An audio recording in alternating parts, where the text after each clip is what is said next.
శ్రీ వాసవి కన్యకా పరమేశ్వరి సంక్షేమ భక్త సంఘం ఆధ్వర్యంలో జగన్నాథపురంలో వేంచేసి ఉన్న శ్రీ వాసవి కన్యకా పరమేశ్వరి అమ్మవారి దేవి శరన్నవరాత్రి ఉత్సవాలు ఘనంగా నిర్వహించారు.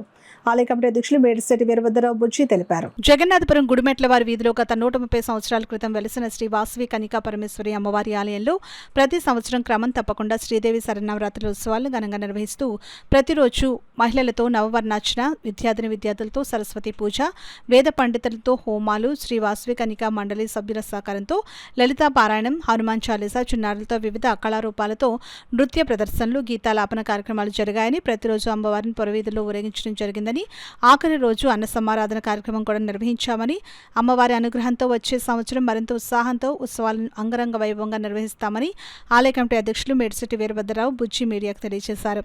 ఈ కార్యక్రమానికి సహకరించిన సభ్యులకు ఆయన చిరు సత్కారం నిర్వహించారు.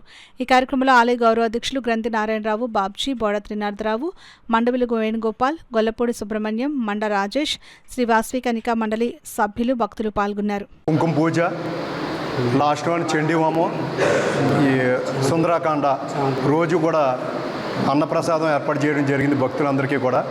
ఈ అన్నిటిని కూడా కమిటీ సభ్యులు, అలాగే ధనుర్మాసం టీము, వాలంటీర్లు, మహిళా మండలి కూడా సహకరించడం జరిగింది.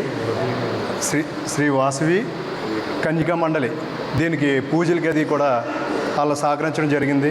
అలాగే నా కమిటీ సభ్యులు కూడా చాలా చక్కగా తోడ్పడి ఏర్పాటు చేయడం జరిగింది. నేను ఈరోజు ఇక్కడ ప్రెసిడెంట్గా ఉంటానని చెప్పేసి కల్లో కూడా ఊహించలేదు.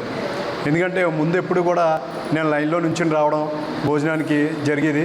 నేను ఈరోజు అమ్మవారి దయ వల్ల ఇక్కడ ప్రెసిడెంట్గా రావడం జరిగింది. అలాగే ప్రతి సంవత్సరం కూడా అంటే కమిటీ 2 సంవత్సరాలు లేదంటే 3 సంవత్సరాలు, ఇంకో సంవత్సరం కూడా అవకాశం ఉంటే కనుక ఇంకా భారీ ఎత్తున చేద్దామన్న ఉద్దేశంతో ఉన్నాము.